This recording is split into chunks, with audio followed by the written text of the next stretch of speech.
Kita sudah baca sholawat, kita mulai. Bismillahirrahmanirrahim. Sebelum kita mulai baca kitab, sedikit saling mengingatkan di bulan Rajab, Pak. Jadi bulan Rajab itu Syahrul Yusra, bulan menanam. Maksudnya menanam kebaikan, menanam ibadah sunnah, tambahin, menanam puasa sunnah yang ditambah, kemudian puasa Ramadan yang dulu belum atau punya hutang, punya kodok puasa, mulai kita ibadah. Saya waktu itu hutang dua karena sakit sehari sama pulang, Pak Ramadan. Wah, masuk pulang ini dan rukshoh itu kalau pulang rukshoh, kalau enggak dipakai sayang. Itu kalau saya, kalau kemarin mah enggak, ada puasa tetap.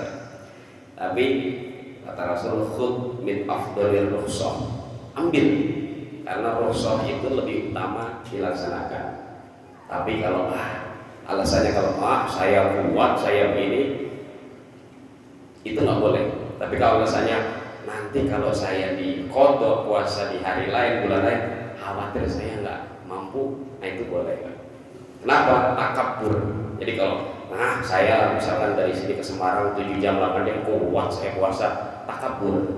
Tapi kalau niatnya, saya nanti khawatir kalau sekarang saya rukhsah, nanti pas qadha di bulan lain saya nggak mampu atau saya nggak bisa, atau apalagi nggak ada umur, nah itu boleh dilaksanakan. Apalagi nggak rivalnya nggak ada umur.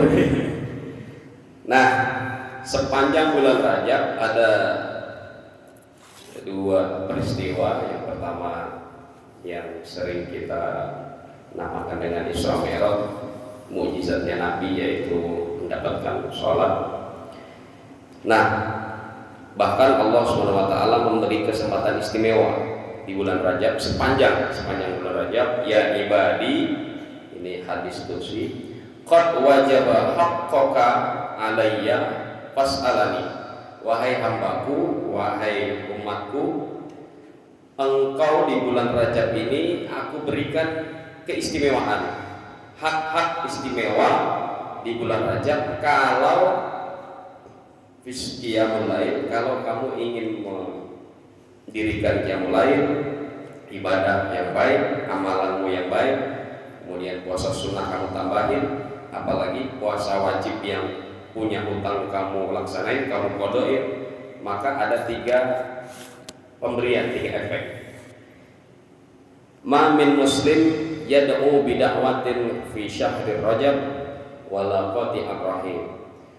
Siapa orang muslim yang berdoa di bulan Rajab, sepanjang bulan Rajab ini selama 29 atau 30 hari ini, maka bida'watin ismun wala qati'ar rahim, maka doanya akan dikabul dengan syarat tidak memutus tali silaturahim. Maksudnya tidak melakukan pemutusan silaturahim dengan sesama kita. Maka apa? Oleh Allah diberikan istimewa, imma an tu'ajjala lahu da'autuhu, doanya akan dikabulkan, akan cepat dikabulkan. Imma an tu'ajjala fil akhirah, kalau di dunia nggak dikabulin, maka doa itu kelak akan dikabulkan di akhirat. Wa imma ayyushrafa bihi nasu, kalau dua-duanya nggak dikabulin, di dunia doa Rajab nggak dikabulin, di akhirat nggak dikabulin, maka di dunianya akan diangkat derajatnya, ayyushrafa, atau akan dimuliakan, minasu'i mislaha, dan akan dihindarkan dari kejelekan, asu, kejelekan-kejelekan. Jadi kalau misalnya kita di bulan Rajab atau bulan Sya'ban nanti, kok kita ditambahkan derajat kita, kemuliaan kita, keberkahan kita, itu berarti doa di bulan Rajab yang kemarin mungkin belum berkenan dikabul oleh Allah. Au bihi minasu, atau dihindarkan dari kejelekan-kejelekan.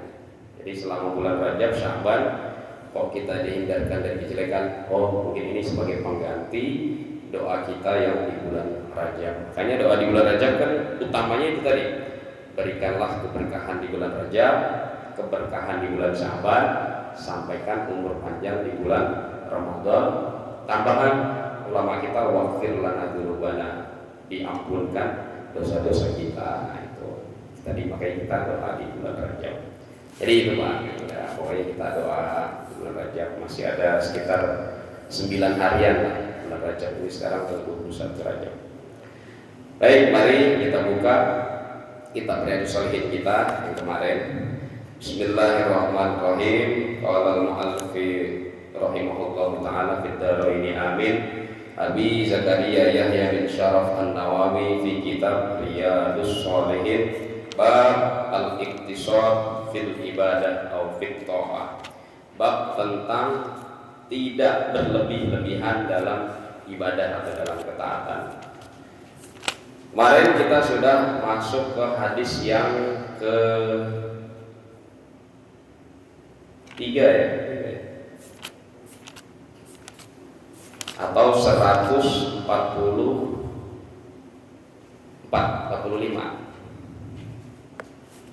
Kemarin tentang hadis yang keempat. Kita ulangi ya. Keempat ya kemarin ya. Jadi kalau yang ketiga, yang pertama itu ada seorang perempuan yang dikatakan oleh istri Nabi Aisyah, oh ini perempuan ibadahnya banyak loh, sholatnya banyak, baca Qurannya banyak, puasanya banyak, tapi nggak boleh sama Nabi kalau dia melalaikan keluarga, melalaikan urusan rumah tangga. Hadis yang kedua, ada ja'a salah sarohtin, ada 3 orang parubaya datang ke rumah istri Nabi. Kemudian beliau-beliau ini yang pertama ingin sholat malam sepanjang malam, yang kedua ingin puasa sepanjang hari, setiap hari puasa terus, dan yang ketiga tidak ingin nikah, tidak ingin punya anak karena takut repot nggak bisa ibadah. Nah, kemudian disadarkan oleh Nabi bahwa orang yang paling takut kepada Allah itu ya Nabi, orang yang paling takwa kepada Allah ya Nabi. Tapi Nabi sebagaimana sunnah Nabi sebagai manusia biasa tetap sholat, tetap istirahat tidur kalau capek, kemudian puasa, tetap makan iftar, kemudian tetap nikah, tetap punya anak, tetap punya. Waalaikumsalam Pak Haji. Maka oleh Nabi dicap 3 kali orang-orang yang berlebihan dalam beribadah ini, halaka mutanatti'un, 3 kali. Halaka mutanatti'un, halaka mutanatti'un.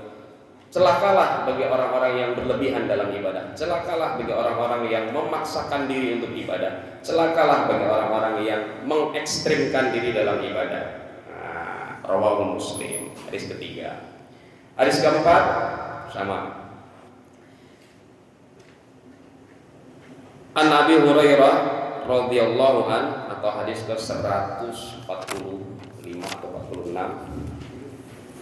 Hadis keempat, An Abi Hurairah radhiyallahu an, dari Abi Hurairah radhiyallahu an, anin Nabi sallallahu alaihi wasallam qala, Nabi sallallahu alaihi wasallam bersabda, inna dina yusrun, sesungguhnya agama ini memudahkan, wala yushaddad din, jangan menyusahkan, ad-din, yushaddad din, jangan melebihkan yushaddadin, illa ghalabahu fasaddidu. Syaddidu pakai shin itu melebihkan, makanya inna adabi lasyadid pakai shin, ini adab yang lebih, adab yang besar, adab yang pedih.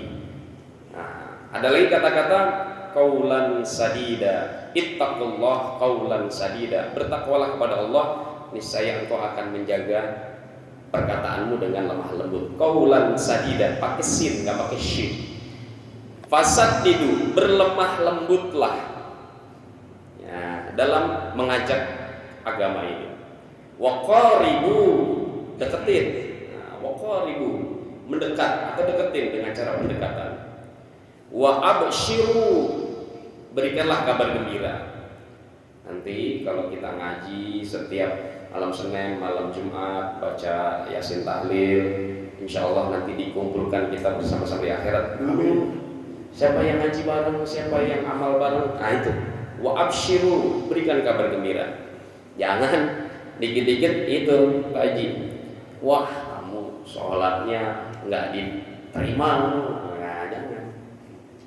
Wasta'inu, berikan tolong menolong, berikan pertolongan. Bil ghadwati, dengan terus menerus, dengan continue. Warrauhati, tapi apabila kondisinya nggak memungkinkan, warrauhatu, istirahat dulu. Nah, jadi memang di awal suruh terus menerus, ingetin, ajakin, semangatin, ayo terus, ayo sholat bareng, ayo ibadah bareng, ayo menjalankan agama bareng. Tapi kok nggak memungkinkan, warrauhati, istirahat dulu, lihat kondisi dulu. Nah, gitu. Wasyai'in, kalau perlu pakai sesuatu yang menarik, seperti itu kita dicontohkan oleh Pak Ustaz Ma'ruf Jumat Berkah. Nah, wasyai'in, sesuatu yang menarik untuk orang-orang bisa beribadah.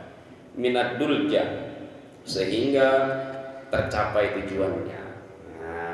Rawahul Bukhari. Nah, itulah contoh innad dina yusra. Contoh Pak, ketika kita dalam perjalanan, kita Riyadhus Shalihin, hadis ini juga ada, itu dijelaskan tentang bab sholat, tentang nanti termasuk tadi Ramadan tadi Pak, puasa Ramadan, tentang bab sholat ketika dalam safar itu diberikan rukhsah, diberikan kemudahan. Apa kemudahannya? Bisa dijamak. Jamak diberikan kemudahan lagi, bisa dikosor. Jadi jamak itu digabung, misalkan perjalanan kita sholat zuhur dan sholat asar bisa digabung. Kita Irsyadul Ibad ini dirinci banget di sini. Atau bisa dikosor.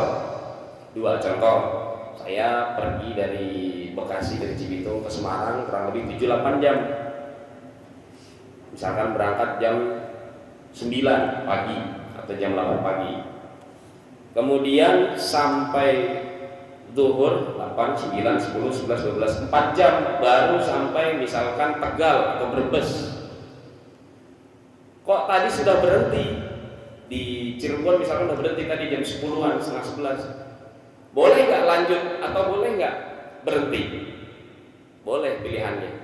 Kalau berhenti saat waktu zuhur maka disebut dengan jamak takdim. Jamak sholat zuhur dan asar ditakdimkan, didahulukan di waktu zuhur. Atau nanti Pak, ini udah tanggung, udah sampai Tegal, bentar lagi sampai rumah itu. Tegal, Pekalongan ya, Pemalang, Pekalongan, Kendal, Semarang. Jadi jam 12, 1, 2, 3, jam 3 waktu asar kita nyampe rumah Pak. Boleh juga. Ya udah, berarti apa? Jamak takhir. Jadi sholatnya dijamak saat waktu asar. Boleh.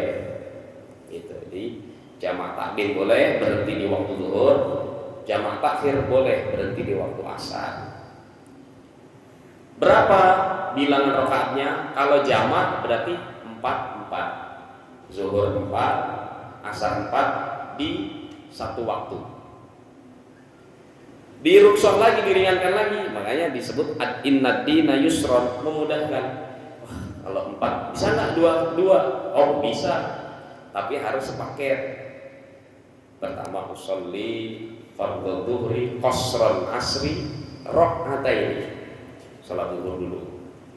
Sama seperti salat zuhur, jadi sama seperti salat zuhur tapi dipotong 2 rakaat. Setelah salam langsung naik lagi. Sholli fardhu asri qasran dhuhri jamak takdim lillahi ta'ala. Sama 2 rakaat juga. Itu boleh. Ya. Atau di waktu asar juga boleh.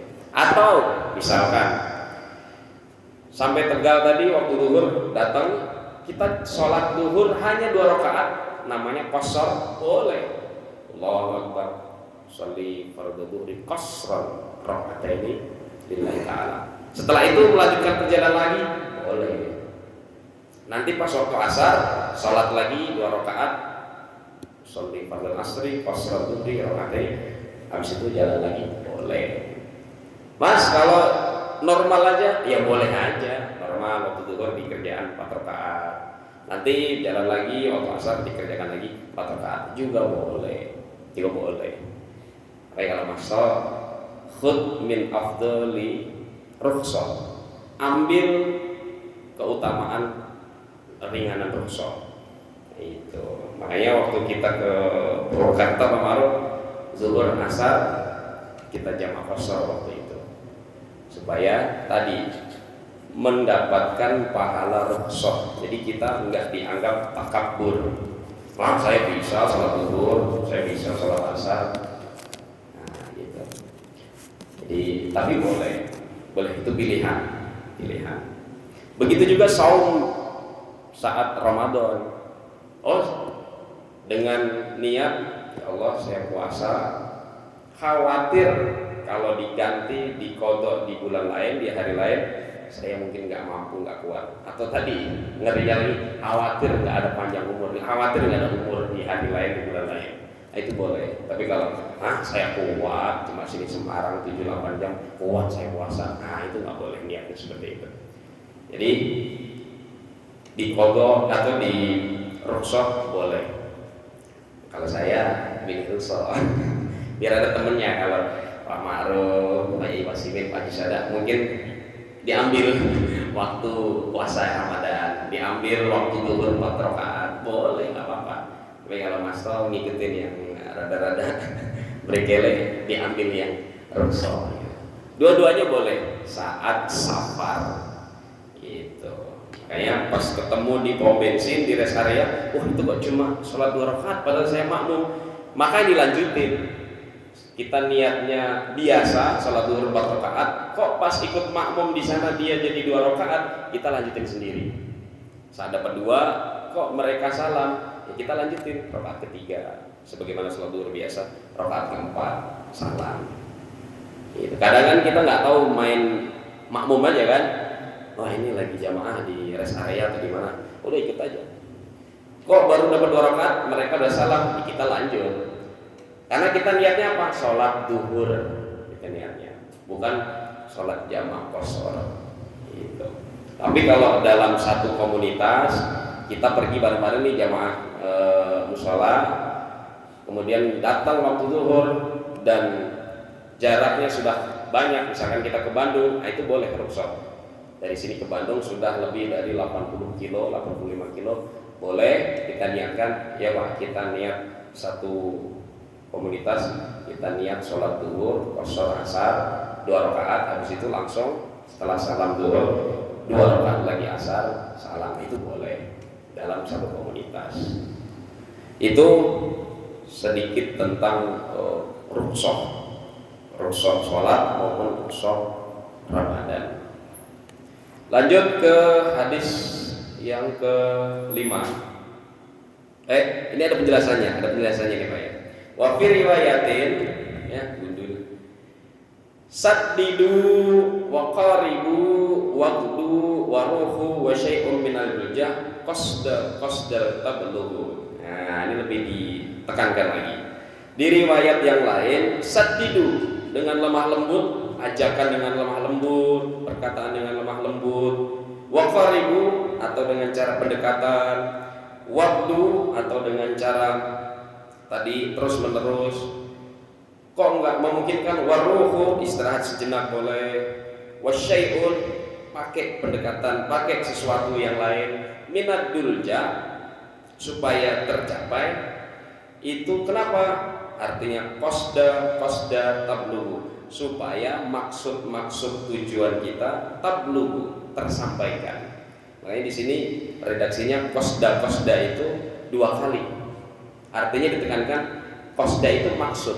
Makanya kita sering doa, Allahumma hasil maqasidana, ya Allah hasilkanlah maksud-maksud kami, harapan-harapan kami. Nah ini qasda tablughu, supaya maksud-maksudnya, tujuan-tujuannya tablughu, tersampaikan. Makanya jemaah tabligh yang kita sering ke sini, dia menyampaikan ayo ke mushola, ayo khuruj mushola gitu. Qauluddin huwa marfu'. Nah, kalau ini nahwu sharafnya, alama lam yusamma fa'il, ad-dinu itu marfu'. Marfu itu tandanya baris atas, doma. Malam yusamma fa'il waruya mansub. Ketika dikasih fa'il, maka dia menjadi mansub, menjadi fathah. Contoh tadi, innad-din, dikasih fa'il menjadi dina. Ad-dinu itu kan marfu, doma. Tapi ketika dikasih inna, penekanan, dikasih mansub, kan menjadi fathah. Innad-dina yusron tadi. Waruya la yushaddad dina, nah ini sama. Lan, an, fauqa, amama itu menjadi mansub, menjadi fathah. Jadi lan yusaddad din ahadun. Jangan membebankan din pada seseorang. Jangan mengekstrimkan din pada seseorang. Yusaddad itu mengekstrimkan. Wa qauluhu illa ghalabahud din wa ajaz dzalika musyaddad an muqawamati din bi kasratit turuqi. Karena mengingatkan, mengajak kepada suatu kaum muqawamatid din, untuk tertarik dengan agama, li kasratit turuqi, banyak jalan. Nah, maksudnya gitu. Tadi bisa dengan lemah lembut perkataan kita, atau bisa dengan pendekatan, atau bisa terus menerus, atau bisa dengan sesuatu. Wal ghadwa sayru awalin nahar. Ghadwa itu terus menerus, semangat terus menerus. Wa rauha akhirun nahar. Maksudnya sayru awalin nahar itu maksudnya ketika kita di waktu awal pagi kan kita semangat Pak. Pengennya terus menerus menyampaikan ayo sholat bareng, ayo menjalankan agama bareng. Tapi ketika nggak memungkinkan, wa rauha, maka istirahat akhirun nahar. Kita setelah kerja seharian, jadi ini balaghah, ini kayak peribahasa itu Pak. Kalau pagi hawa kita kan pengen kerja terus menerus, semangat gitu. Tapi setelah sore hari, akhirun nahar, sore hari, akhir siang, kita kan lemes, udah capek, istirahat. Nah gitu, maksudnya bala artinya gitu. Wadulja akhirul lail. Adulja itu akhirul lail, maksudnya adalah di akhir malam. Akhir malam itu ya sesuai keinginan kita. Setelah kita kerja, sore selesai, istirahat, akhir malam kita refresh lagi, pagi-pagi lagi. Jadi sesuai keinginan. Wahada isti'arah wa tamsil, dan ini adalah isyarat dan tamsil. Jadi kayak tadi dua sayru awalin nahar itu rasa pagi hari. Jadi menyampaikan agama itu saat rasa pagi hari kan pengen terus, semangat terus gitu. Waroiha rasanya saat akhir nahar, saat akhir hari, saat sore udah lemes habis kerja gitu. Jadi suruh istirahat.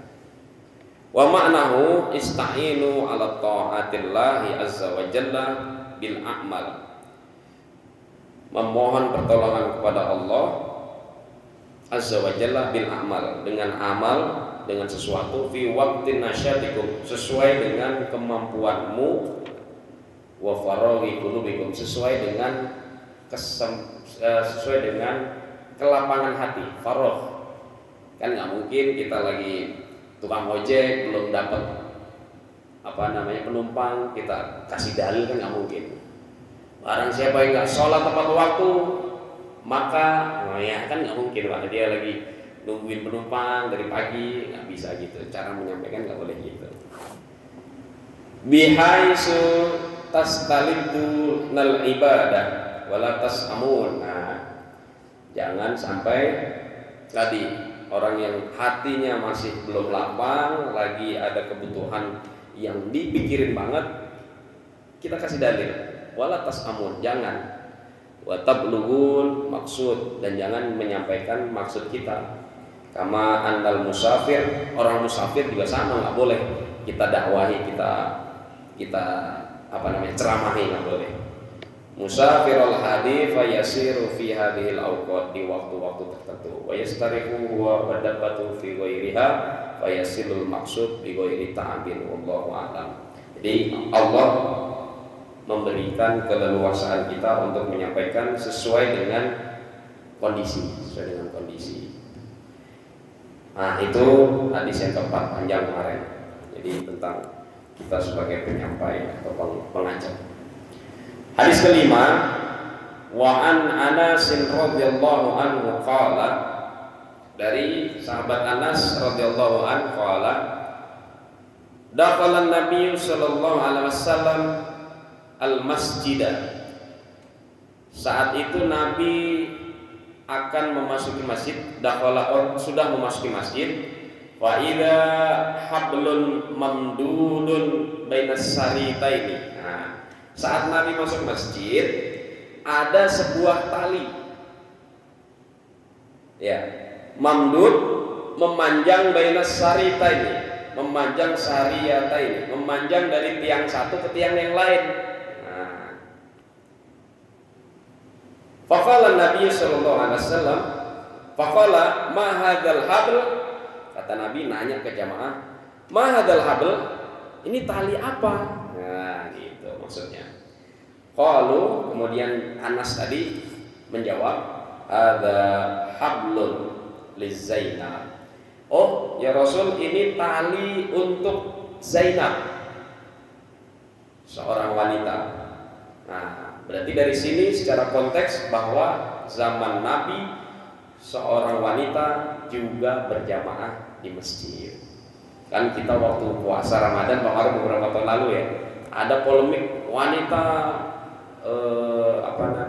wajib sholat di rumah, karena baru hafal hadis tentang wanita sholat di rumah kalau terjadi fitnah. Nah, makanya kalau baca hadis jangan tekstual. Nah, ini konteksnya berarti seorang wanita yang bernama Zainab sholat di masjid. Hada hablun li Zainab. Oh ya Rasul, ini tali untuk Zainab. Loh, kenapa? Fa idza fatarat ta'allaqat bi. Karena dia sedang payah, fatarat itu payah, sakit lah katakanlah. Ta'allaqat bi, sehingga ketika sholat dia perlu bantuan pegangan tali tadi. Jadi misalkan katakanlah contoh, misalkan punya penyakit asam urat misalkan, atau punya penyakit vertigo misalkan. Vertigo, ketika sholat puyeng, maka oleh si Zainab ini sebagai pegangan tali, memaksakan tadi. Sama asam urat. Saya kadang kalau lihat Pak RT kadang-kadang agak susah berdiri. Memaksakan, pokoknya memaksakan dalam ibadah. Nah, nanti jawabannya ada di sini. Faqala Nabi sallallahu alaihi wasallam, melihat Zainab ketika sholat ruku sujud susah payah dia pakai tali. Faqala Nabi sallallahu alaihi wasallam, khulu, lepasin, kata bahasa kita, lepasin talinya. Kemudian memberikan nasihat ke semua jemaah, liyusolli ahadikum nasyata, sholatlah kamu semua nasyata, sesuai dengan kemampuanmu. Itu di masjid, Rasul di masjid. Fa'idha fatar, kalau kamu payah atau sakit, falyarkud, maka sholatlah dengan keringanan. Tadi kalau sakit kakinya bisa duduk, atau sakit kepala kelingan bisa juga duduk. Nah, bahkan di Irsyadul Ibad dijelaskan lagi, sholat dengan berdiri nggak mampu, duduk nggak mampu, berbaring miring, berbaring miring nggak mampu, berbaring terlentang nggak mampu, isyarah mata atau tangan, ya nggak mampu lagi ya disolatin berarti kali sholatin, ya. Sangat dimudahkan oleh Allah. Kayaknya itu. Karena Rasul sampai bilang gitu kan, lepasin. Yusolli ahadikum nasyata, sholatlah kalian atau ahadukum, sholatlah kamu nasyata, dalam keadaan berkemampuan.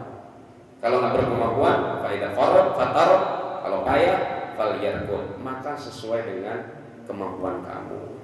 Falyarkud, itu sesuai dengan kemampuan. Muttafaqun alaih. Artinya tidak dipaksa-paksakan. Apalagi kalau tadi di awal kita jelaskan bahwa takabur tadi, wah saya bisa, saya mampu, malah nggak boleh sama Rasul. Hadis ke-6, wa an Aisyah radhiyallahu anha, dari Aisyah Ummul Mukminin radhiyallahu anha, semoga Allah meridai, anna Rasulullah sallallahu alaihi wasallam qala, idza na'asa ahadukum wa huwa yusalli, idza na'asa, apabila di antara kamu sedang ngantuk-ngantuknya, wa huwa yusalli, dalam keadaan salat, falyarkud, maka salatlah sesuai dengan kemampuan kamu. Artinya ngantuk dulu. Itu harusnya nih redaksi nih. Hatta yadhaba anhu an-naum, sampai rasa kantuknya itu hilang dari tidur. Fa inna ahadakum idza shalla wa huwa na'isun la yadri, karena apa? Kalau di antara kamu sholat kemudian dalam keadaan mengantuk, la yadri, khawatir bacaanmu, la'allahu yadhabu yastaghfir, khawatir bacaanmu yang seharusnya yastaghfir, kamu memohon ampun, kamu melafazkan kebaikan, wa yasubbu nafsahu, justru malah menjadi keliru atas dirimu. Nah itu Pak. Tapi kadang-kadang saya begitu Pak, kadang-kadang begitu. Salat subuh terakhir biasanya lupa itu at-tahiyatul mubarakatuh, lupa lagi, sambung lagi at-tahiyat, baru gitu terjaga. Nah itu kalau bagi imam sebenarnya nggak boleh. Kalau bagi makmum menjadi tanggung imam, ngantuk nih. Saya pernah juga gitu, lagi nggak jadi imam, ngantuk di sini. Nah, tapi kalau makmum aman. Tapi oleh Rasulullah, karena Rasulullah jadi imam juga, pas melihat orang jamaah yang ngantuk, suruh sesuai kemauan kamu. Jangan sholat dulu sampai yadhaba anhun naum, sampai ngantuknya itu hilang. Itu. Karena dikhawatirkan yang seharusnya bacaan kita memohon ampun, memohon kebaikan, ya subba nafsahu, keliru atas dirimu sendiri. Berarti sholatnya keliru atas dirinya sendiri. Tapi kalau makmum, kan hukum awalnya makmum itu semua ditanggung imam, gitu. Oke? Oke. Udah selesai belum nih? Lama banget ini.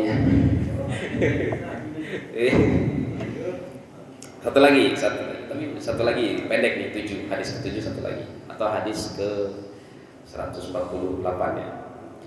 Wa an Abi Abdillah, dari Abi Abdillah Jabir ibni Samurrah As-Sawani, jadi marganya marga Sawani, radhiyallahu anhuma, semoga Allah meridai keduanya. Kuntu usolli ma'an nabi as-salawat, saya sering, nah ini jamak dari sholat menjadi as-salawat, jamaknya dari sholat. Saya sering sholat bersama Nabi. Fakanat sholatuhu qasdan. Nah, setiap kali saya mengikuti sholat Nabi, qasdan, Nabi sholatnya selalu qasdan. Qasdan itu sedang-sedang aja. Wa khutbatuhu qasdan, dan khutbahnya juga sedang-sedang aja. Rawahu Muslim. Maksudnya qasdan itu apa? Qauluhu qasdan, ada keterangannya kayak itu. Ai bainatu liwal qasr. Qasdan itu artinya tidak terlalu panjang, juga tidak terlalu pendek. Nabi itu kalau makmum, kalau jadi imam, kemudian ada makmumnya, tidak terlalu panjang, tidak terlalu pendek. Tapi kalau beliau sendiri Nabi panjang Pak, Al-Baqarah dibaca ayat di rakaat pertama ya Pak ya.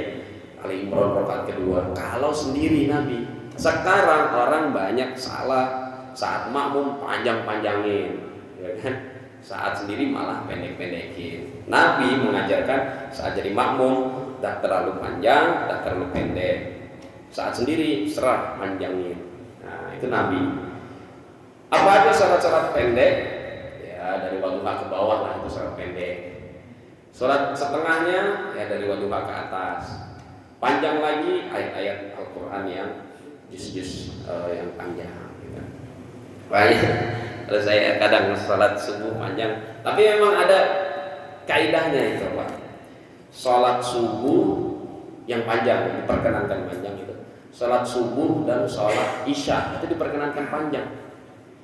Yang pendek itu sholat maghrib sama zuhur, itu pendek. Nah, pertengahan sholat asar. Jadi kalau misalkan sholat maghrib ya pendek-pendek, makanya ulama kita ngajarin kuliah kulhu, karena memang kaidahnya di fikihnya kasih sholat pendek kalau maghrib. Nah kalau isya kasih sholat panjang sama sholat subuh.